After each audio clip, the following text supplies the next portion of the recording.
Good morning and welcome to KidNuz. I'm Tori. It's Tuesday, March 17th, 2020. And we begin with everyone hopefully feeling the luck of the Irish. Today is St. Patrick's Day, a day to wear green or risk a pinch if we don't, and hold massive parades in New York City, Boston, and of course, Ireland. Now, most of those big events have been canceled this year, but the holiday's history lives on. Patrick, the man for whom it's named, is the patron saint of Ireland, even though he was actually born in Britain. He is largely credited with spreading Christianity throughout Ireland in the 5th century, with one of his more notable legends involving him using a shamrock to explain the Holy Trinity.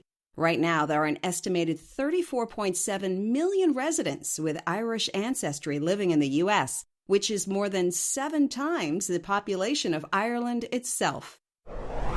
This is one 911 call that police in Oregon never thought they'd hear and hope to never hear again. They're now urging people not to call 911 if they've run out of toilet paper. The Newport Police Department posted the surprising message on its Facebook page saying, "You will survive without our assistance." The department then offered numerous TP alternatives, including newspaper, cotton balls, and cloth rags. For the record, Mother Earth News magazine lists 15 different kinds of leaves that can work in a pinch.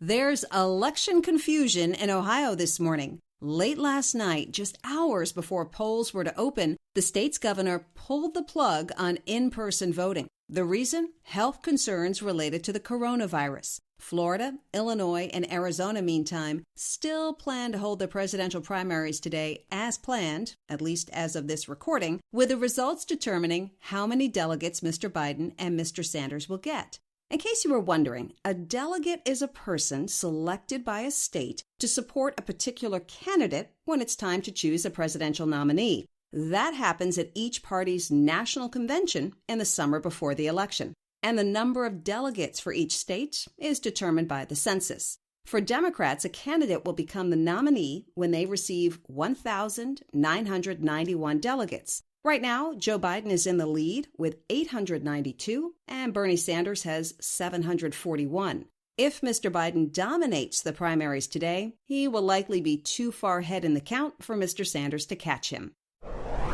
Sometimes dinner time turns into a eureka moment. That was the case for an ingenious teenager in Australia. Angelina Aurora is a medical student whose goal is coming up with a biodegradable alternative to plastic. Previous ideas like using a banana peel or cornstarch didn't pan out.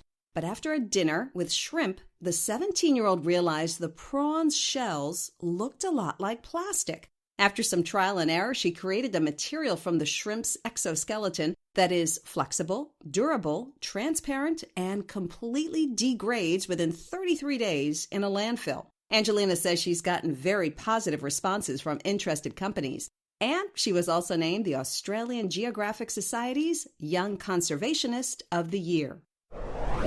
Consider this a lesson learned. A Tennessee man who became the subject of national scorn after stockpiling nearly 18,000 bottles of hand sanitizer has donated all of the supplies to those in need. Matt Colvin said when he and his brother started buying up the products a few weeks ago with the hopes of selling them for a profit, he had no idea how serious the virus outbreak would be or the severe shortage of the cleansers. Initially, Matt sold a few hundred on Amazon until the online retailer removed his listings, and he's now been suspended as a seller for price gouging.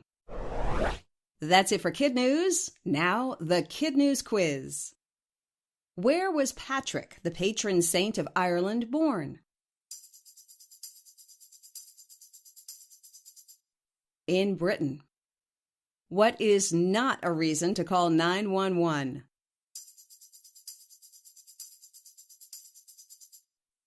You've run out of toilet paper.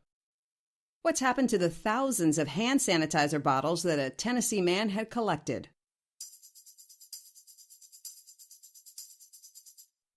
They're being distributed to those in need. What has an Australian teenager turned into a biodegradable alternative to plastic? The shells of shrimp. In one for the road. Every St. Patrick's Day since 1962, Chicago has dyed the Chicago River green as part of its celebrations. This year, though, the plumbers behind the tradition canceled the dyeing for health reasons. Or did they? Over the weekend, to everyone's surprise, the river was running a bright emerald green. Who and how remains a mystery. Theories on social media pointed to rogue plumbers as the potential culprits. Others prefer to think of it as a little bit of leprechaun magic. Before we go, our KidNuz birthday shout-outs today go to Ethan in Tampa, Florida, Sydney in San Mateo, California, Alexander in Clarksville, Tennessee, Kenyon in Gahanna, Ohio, and a special shout-out to Carrie in Lake George, New York, for being such a big fan of KidNuz. Thanks for listening. Don't forget to rate and review us wherever you get your podcasts. Have a great day, and we hope you tune in for more KidNuz tomorrow morning.